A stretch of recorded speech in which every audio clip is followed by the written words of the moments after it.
Hello मेरे दोस्तों। आपकी दोस्त चिड्डू एक बार फिर आ गई है आपको एक और नई कहानी सुनाने, जिसका नाम है राजकुमारी और दो सांप। तो चलिए जल्दी से शुरू करते हैं। बहुत समय पहले की बात है। एक देश का राजा जिसका नाम देववर्धन था, वह बहुत ही परेशान था।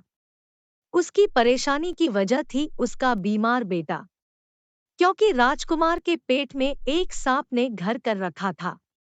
वह सांप की वजह से राजकुमार दिन प्रतिदिन कमजोर पड़ता जा रहा था। राजकुमार जो कुछ भी खाता उससे राजकुमार को उल्टी आ जाती। इस वजह से वह ढंग से कुछ खा पी नहीं पा रहा था।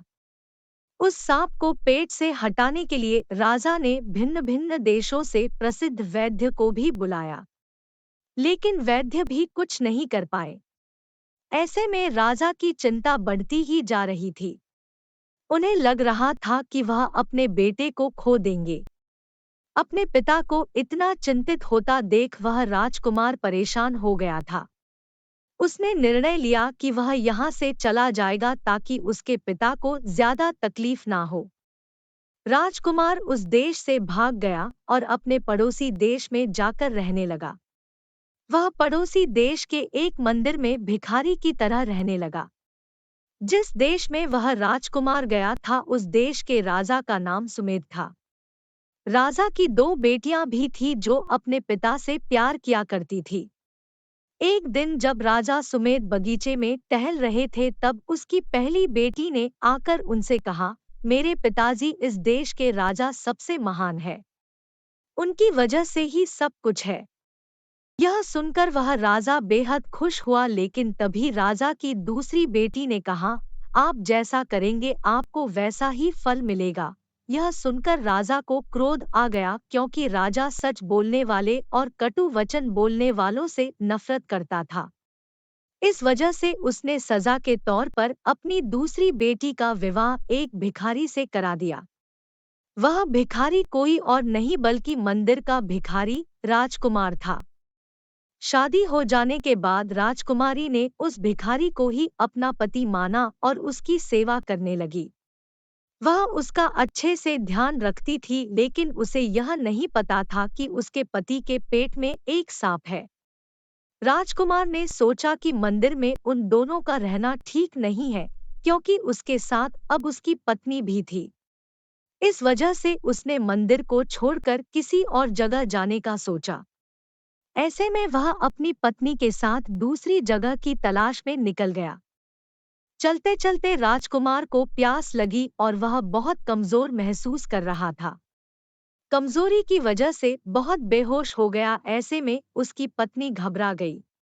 उसने अपने पति को पास के एक पेड़ में टीका दिया और पानी लाने के लिए चले गई। आसपास वहां कोई भी नहीं था, तभी राजकुमार के पेट से वह सांप निकला। वह उसके मुंह के सामने आ गया और यहाँ वहां देखने लगा। तभी पास के एक बिल से दूसरा सांप निकला और वे दोनों आपस में बात करने लगे। इतने में राजकुमार की पत्नी वहां आ गई और यह सब देखकर वह एक पेड़ के पीछे छुप गई। तभी दूसरे सांप ने कहा, दोस्त तुम कब तक इस मनुष्य के पेट में रहोगे और इसे बीमार करते रहोगे? देखो तुम्हारी वजह से यह कितना बीमार हो गई है। अगर कोई इसे जीरा और सरसों का काढ़ा पिलाएगा तो तुम्हारी मृत्यु हो जाएगी। यह सब सुनकर राजकुमार के अंदर का सांप बोला, अच्छा अगर ऐसी बात है तो तुम अपने बिल के अंदर रखे हुए खजाने की रक्षा क्यों करते हो? वह तो तुम्हारे किसी काम का नहीं है। अगर कोई मनुष्य आकर तुम्हारे बिल में गरम तेल डालेगा तो तुम्हारी मृत्यु हो जाएगी। फिर वह सारा खजाना ले सकता है। दोनों के बीच बात हो जाने के बाद वे दोनों सांप अपनी अपनी जगह पर चले गए। इसके बाद राजकुमार की पत्नी राजकुमार को एक सुरक्षित जगह पर ली गई और सबसे पहले उसे जीरा और सरसों का काढ़ा पिलाए। काढ़ा पी लेने के बाद राजकुमार के अंदर का सांप मर गया और वह धीरे धीरे बेहतर होने लगा। कुछ दिनों बाद राजकुमार की पत्नी ने गरम गरम तेल उस सांप के बिल में डाल दिया जिस बिल पर खजाना था। बिल के अंदर का सांप गर्म तेल की वजह से मर गया और फिर राजकुमारी ने अंदर रखा हुआ खजाना निकाल लिया। तो देखा दोस्तों, कभी कभी ज्यादा समझदारी भी आपको सबसे बड़ा बेवकूफ साबित कर सकती है। दोनों सांपों को विश्वास था कि उनका राज किसी को पता नहीं चलेगा, परंतु राजकुमारी की समझदारी और सूझबूझ ने दोनों सांपों को मार दिया और अपने पति को बचाया। इतना ही नहीं, खजाना भी अपने लिए खोजा। उम्मीद करती हूँ कि ये कहानी आपको पसंद आई होगी। फिर मिलूंगी एक और नई कहानी के साथ।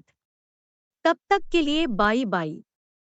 ऐसी ही और मज़ेदार और अच्छी अच्छी कहानियाँ सुनने के लिए आप मेरा चैनल सब्सक्राइब कर सकते हैं।